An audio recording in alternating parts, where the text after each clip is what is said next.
Have you ever noticed how a sunflower spirals outward? Or how the shells of snails and nautiluses curl in a perfect swirl?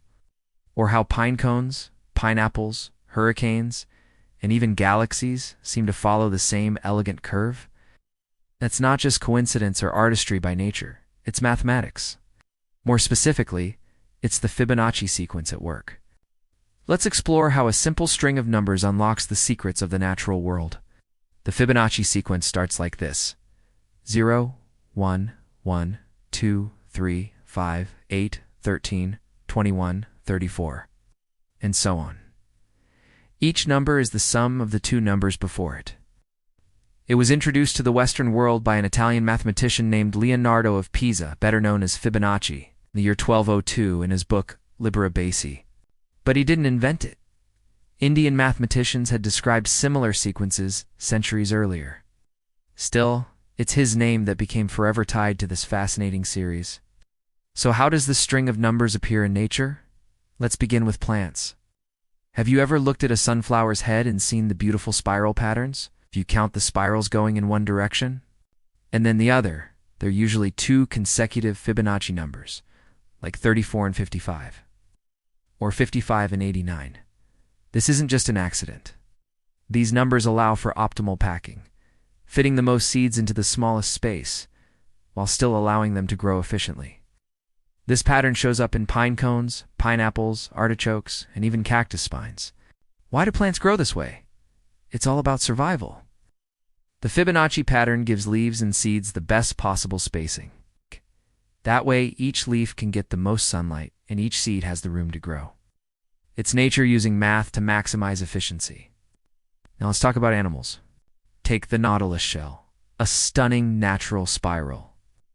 When you trace it, you see a logarithmic spiral, which relates to Fibonacci numbers through what's called the golden ratio. This ratio, approximately 1.618, emerges. When you divide one number in the Fibonacci sequence by the one before it, the higher the numbers, the closer the result gets to the golden ratio.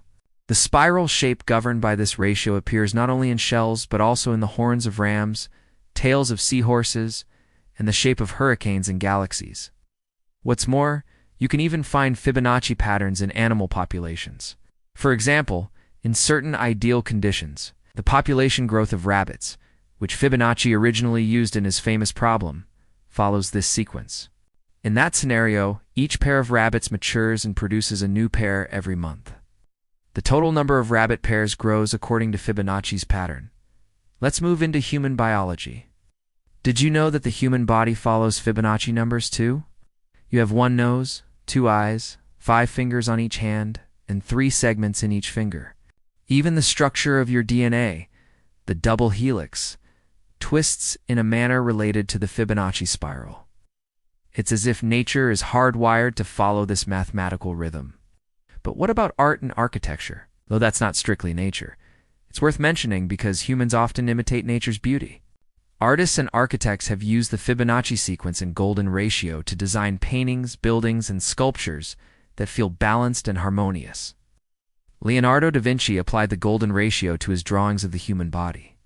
And in modern times, designers still use it to create logos, layouts, and even smartphones. One of the most iconic uses of this ratio is in the Parthenon in Athens, the pyramids of Egypt, and even the design of credit cards. These proportions feel pleasing to our eyes, and that's no accident. We're biologically tuned to appreciate symmetry, balance, and proportion, all things guided by Fibonacci math. Let's take a moment to look at trees. When a tree grows, the branches often split in a Fibonacci pattern. One branch becomes 2, then 3, then 5. This allows the tree to spread its leaves evenly for maximum exposure to sunlight. This kind of phyllotaxis, or leaf arrangement, is deeply mathematical. Fibonacci numbers even show up in music. The number of notes in a scale, the structure of harmonies, and even timing patterns can follow Fibonacci principles. Composers like Claude Debussy used these numbers in their compositions, consciously creating music that resonates with the natural rhythm of the universe.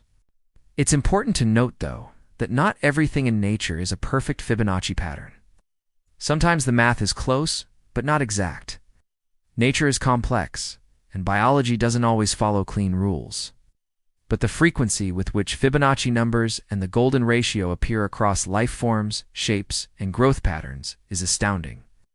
So why is this sequence so common in nature?